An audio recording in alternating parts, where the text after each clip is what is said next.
First இந்த சாம்பார் பண்ணுறதுக்கு அடுப்பில் ஒரு குக்கர் வச்சுருக்கேன். குக்கரில் 1 கப் அளவுக்கு துவரம்பருப்பு, அதே கப்பால் 1/4 கப் அளவுக்கு பாசிப்பருப்பு எடுத்து நல்லா வாஷ் பண்ணிட்டு சேர்த்துருக்கேன். இது கூட பருப்பு முழுகிற அளவுக்கு தண்ணி, ஒரு 1/4 டீஸ்பூன் போல் மஞ்சள்தூள் சேர்த்துருக்கேன். அதுக்கப்புறமா 3 பெரிய வெங்காயம், 3 பழுத்த தக்காளியை ரஃப்பாக கட் பண்ணிட்டு சேர்த்துருக்கேன். இது கூடவே பார்த்திங்கன்னா 10 போல் பச்சை மிளகாய் எடுத்து நல்லா நீல வாக்கில் கட் பண்ணிட்டு சேர்த்துருக்கேன். அதுக்கப்புறமா கொஞ்சமாக கொத்தமல்லி தழை, ஒரு 5-6 பல் பூண்டு சேர்த்துருக்கேன். இந்த சாம்பாருக்கு நம்ம காரத்துக்கு நம்ம மசாலாத்தூளை நம்ம சேர்க்க போகிறதே கிடையாது. இந்த சாம்பாரை பொறுத்த வரைக்கும் காரம் வந்து பச்சை மிளகாய் மட்டும்தான். ஸோ நீங்கள் உங்கள் காரத்துக்கு தகுந்தாப்புல நீங்கள் பச்சை மிளகாய் சேர்த்துக்கோங்க. அதே போல் பச்சை மிளகாவை முழுசாக சேர்த்துறாதீங்க, நல்லா கீறிட்டு சேர்த்துக்கோங்க. அப்போ தான் சாம்பாரில் காரம் நல்லாயிருக்கும், இல்லைனா ஒரு மாதிரி சப்புன்னு இருக்கும். இப்போது இது எல்லாம் சேர்த்ததுக்கப்புறமா ஒரு தடவை நல்லா கலந்து விட்டுட்டு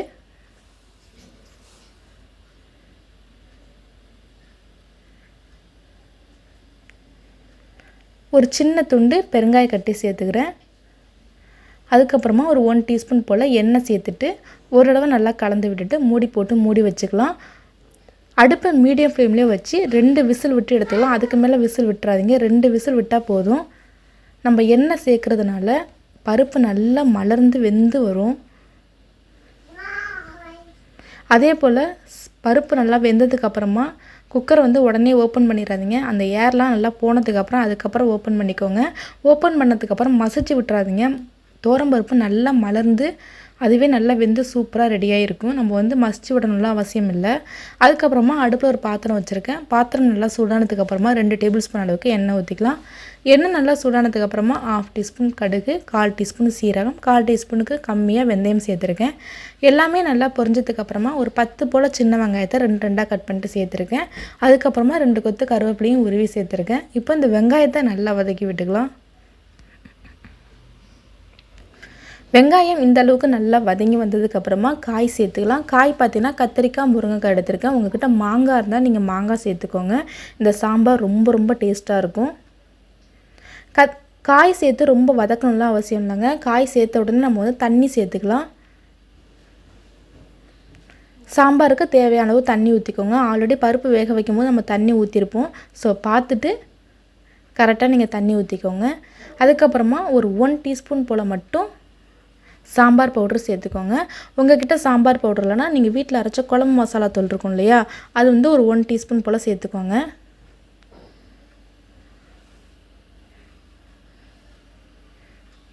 அதுக்கப்புறமா இந்த சாம்பாருக்கு தேவையான அளவு உப்பு, அதுக்கப்புறமா ஒரு பெரிய நெல்லிக்காய் சைஸ் அளவு மட்டும் புளி எடுத்து கரைச்சி ஊற்றுறேன்.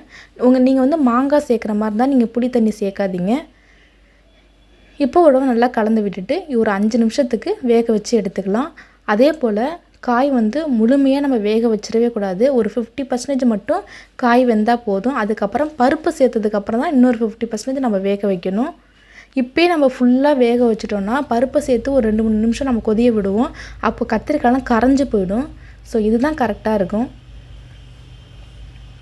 பாருங்கள், காயெல்லாம் பார்த்திங்கன்னா ஒரு 50% நல்லா வெந்துருச்சு. இப்போ இதில் நம்ம ஆல்ரெடி வேக வச்சு எடுத்து வச்சுருக்கிற துவரம்பருப்பை இதில் சேர்த்துக்கலாம். மசிச்சிடாதீங்க. இங்கே பாருங்கள், துவரம்பருப்புலாம் நல்லா முழுசாக இருக்குது பாருங்கள், நல்லா மலர்ந்து நல்லா முழுசாக இருக்குது. ஆட்டோமேட்டிக்காக இதை நம்ம குழம்பு வந்து இந்த சாம்பார் வந்து கொதிய ஆரம்பிக்கும் போது அந்த பருப்பெல்லாம் கொஞ்சம் கரைஞ்சிரும். நம்ம மசிச்சிட வேண்டாம்.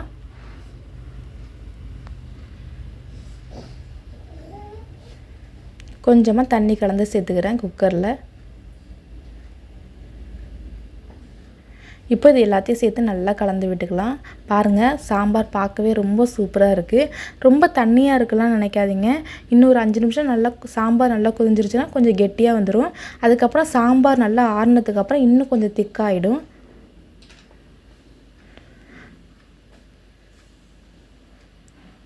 எனக்கு உப்பு மட்டும் கொஞ்சம் கம்மியாக இருக்குது. ஸோ அதனால் நான் அந்த டயத்தில் உப்பு சேர்த்துக்கிறேன்.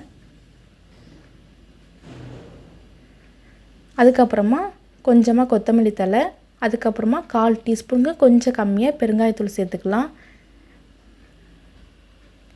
இப்போ இது எல்லாத்தையும் நல்லா கலந்து விட்டுட்டு இன்னும் சாம்பார் ஒரு 5 நிமிஷம் நல்லா கொதியட்டும். மூடி போட்டு மூடி வச்சுக்கலாம்.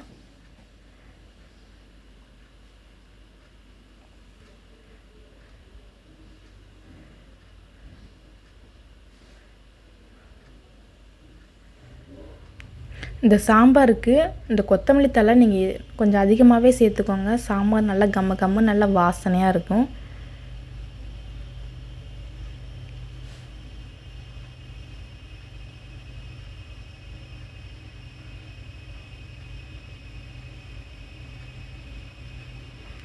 பாருங்கள், சாம்பார் நல்லா கொதிஞ்சு காயெல்லாம் நல்லா வெந்து சூப்பராக ரெடி ஆகிடுச்சுங்க. நல்லா கம்ம கம்மன்னு நல்ல வாசனையோட நம்மளோட கத்திரிக்காய் முருங்கைக்காய் சாம்பார் சூப்பராக ரெடி ஆகிடுச்சு. இந்த சாம்பார் ரொம்ப ரொம்ப ரொம்ப டேஸ்ட்டாக இருக்குங்க. கண்டிப்பாக ட்ரை பண்ணி பாருங்கள். இதுக்கு ஒரு பக்கா சைடிஷ் என்ன தெரியுமா? உருளைக்கிழங்கு வறுவல். அதுவும் என்னோடய மெத்தடில் நீங்கள் உருளைக்கிழங்கு வறுவல் செஞ்சு சாப்பிட்டு பாருங்கள். இந்த சாம்பாருக்கும் இந்த உருளைக்கிழங்கு வறுவலுக்கும் சூப்பராக இருக்குங்க. வாங்க எப்படி செய்கிறதுன்னு பார்த்துடலாம். அதுக்கு அடுப்பில் ஒரு நல்ல வெயிட்டான பாத்திரம் வச்சுருக்கேன். நல்ல ஒரு கடாய் வச்சுருக்கேன். இதில் ஒரு 2 டீஸ்பூன் அளவுக்கு எண்ணெய் ஊற்றிக்கலாம். எண்ணெய் நல்லா சுடானதுக்கு அப்புறமா ஒரு 1/2 டீஸ்பூன் கடுகு சேர்த்துக்கலாம். கடுகு கொஞ்சம் நல்லா பொரியட்டும். கடுகு நல்லா பொரிஞ்சிருச்சு. இப்போ இதில் வெங்காயம் சேர்த்துக்கலாம். வெங்காயம் பார்த்திங்கன்னா ஒரு 2 பெரிய வெங்காயத்தை நீல வாக்கில் நைஸாக கட் பண்ணி சேர்த்துருக்கேன். இது கூட 2 கொத்து கருவேப்பிலையும் உருவி சேர்த்துக்கோங்க. கருவேப்பிலை கொஞ்சம் எக்ஸ்ட்ராவே சேர்த்துக்கோங்க. அதுக்கப்புறமா இந்த பொரியலுக்கு தேவையான உப்பு, ஒரு 1/4 டீஸ்பூன் போல் மஞ்சத்தூள், இது எல்லாத்தையும் சேர்த்து நல்லா வதக்கி விட்டுக்கலாம்.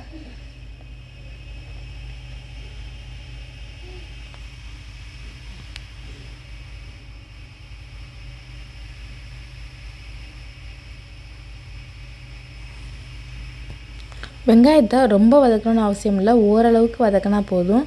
இப்போ பார்த்திங்கன்னா ஒரு 2 பெரிய உருளைக்கிழங்க நல்லா தோலெல்லாம் சீவிட்டு கொஞ்சம் குட்டி குட்டியாக கட் பண்ணிட்டு சேர்த்துருக்கேன்.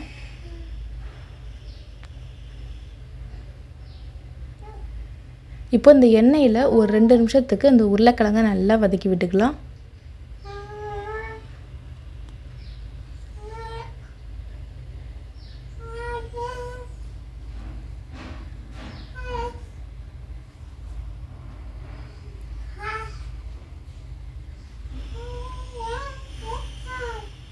என்னடி தங்கம், நல்லா வதக்கி விட்டதுக்கப்புறமா ஒரு 5 நிமிஷத்துக்கு மூடி போட்டு மூடி வச்சுக்கலாங்க. அப்பப்போ இடையில கலந்து விட்டுக்கோங்க. உருளைக்கிழங்கு நல்லா வெந்து வந்துடும். அடுப்பை வந்து மீடியம் ஃப்ளேம்லேயே வச்சுக்கோங்க. பாருங்கள், இடையில ஒரு 2-3 தடவை நல்லா கலந்து விட்டுட்டு நான் மூடி போட்டு மூடி வச்சுருந்தேன். பாருங்கள், வெங்காயம்லாம் நல்லா வதங்கி உருளைக்கிழங்குலாம் நல்லா வெந்து வந்துருச்சு. இந்த உருளைக்கிழங்கு எப்படி வெந்திருக்கும்னா மேல் தோல்லாம் வந்துட்டு நல்லா கொஞ்சம் கிறிஸ்பியாக நல்லா மொறுன்னு இருக்குங்க. உள்ளுக்குள்ளே நல்லா மாவாக இருக்கும். சாப்பிட்றதுக்கு ரொம்ப டேஸ்ட்டாக இருக்கும். இப்போ இதில் மசாலாத்தூள் சேர்த்துக்கலாம். மசாலாத்தூள் பார்த்திங்கன்னா ஒரு 1/2 டீஸ்பூன் மிளகாய்த்தூள்,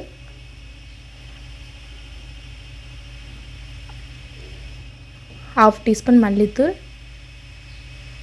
ஒரு 3/4 டீஸ்பூன் அளவுக்கு கரம் மசாலா தூள் சேர்த்துட்டு ஒரு 2 நிமிஷம் இந்த எண்ணெயில் நல்லா வதக்கி விட்டுக்கலாம். இந்த மசாலா தூளோட பச்சை வாசனை போகிற வரைக்கும் கொஞ்சம் நல்லா வதக்கி விட்டுக்கோங்க. தண்ணியெல்லாம் எதுவுமே சேர்த்துடாதீங்க. அதே போல் மூடி வச்சிடாதீங்க. அடுப்பை மீடியம் ஃப்ளேம்லேயும் ஹை ஃப்ளேம்லேயும் மாற்றி மாற்றி வச்சு நல்லா வதக்கி விட்டுக்கோங்க. பாருங்கள், பார்க்கவே எப்படி இருக்குது பாருங்கள். நல்லா மொறுன்னு நம்மளோட உருளைக்கிழங்கு சூப்பராக ரெடி ஆகிடுச்சு. இந்த சாம்பாருக்கு இந்த உருளைக்கிழங்கு பொரியல் வச்சு சாப்பிட்டு பாருங்கள், அவ்வளோ சூப்பராக இருக்கும்.